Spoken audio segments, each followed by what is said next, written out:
Presiden Prabowo Subianto memulai kunjungan kerja ke luar negeri perdana sebagai presiden pada Jumat, 8 November 2024.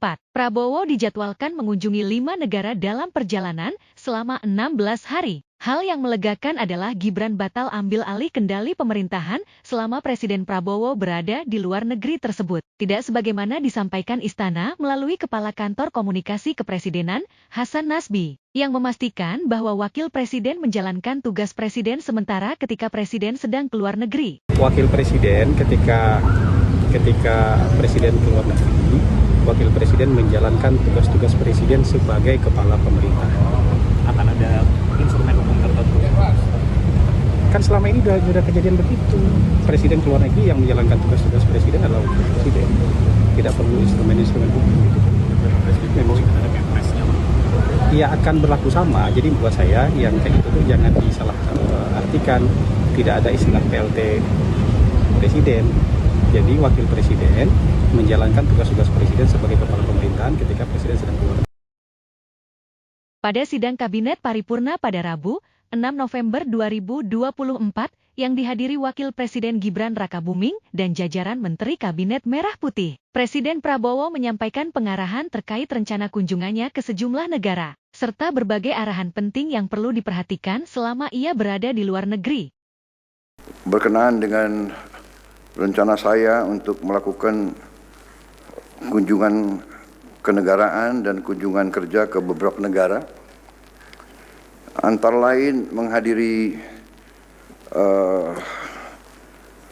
KTT APEC di Peru dan G20 di Brazil.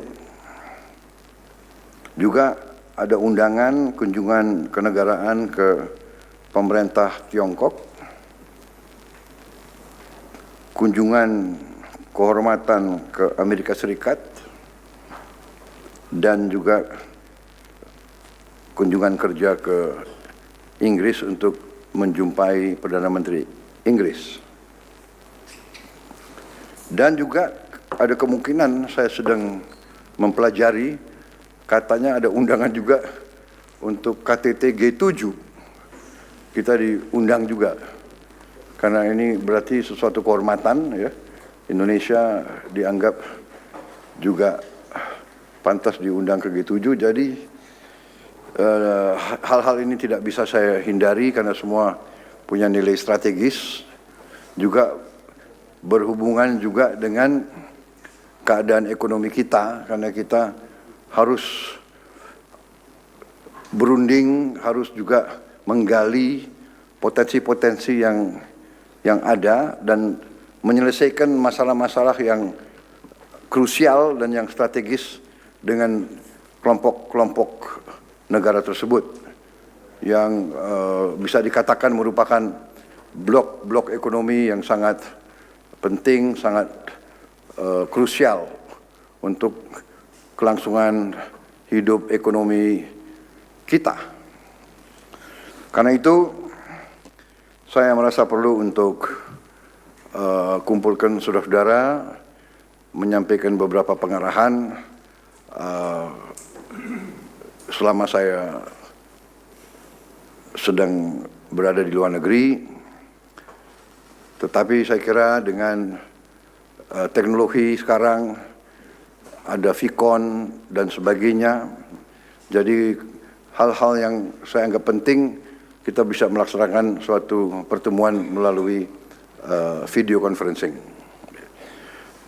Dan saya juga menyampaikan ke saudara-saudara, jangan ragu-ragu kalau ada masalah apapun. Kalau saudara sudah menyampaikan ke Menko, tapi saudara masih ingin suatu kejelasan dari saya, jangan ragu-ragu untuk menghubungi saya. Juga jangan juga ragu-ragu untuk telepon saya terbuka. Saudara-saudara boleh telepon langsung, ya. Kita tinggalkan sekarang hal-hal yang terlalu protokoler, terlalu feodal. Tidak ada. Kita ini adalah kolega, kita mengabdi sama-sama ke rakyat. Saya menduduki posisi mungkin bisa dianggap ya pemimpin daripada tim kita. Ya, memang saya mandataris, saya menerima mandat dari rakyat bersama saudara wakil presiden, tapi kita adalah sama dalam kewajiban tanggung jawab kepada rakyat. Jadi silakan gunakan teknologi, ya. Tetapi tentunya hal-hal yang rawan tidak perlu lewat telepon, ya kan? Ini zaman modern ini banyak telinga yang ingin dengar, ya kan?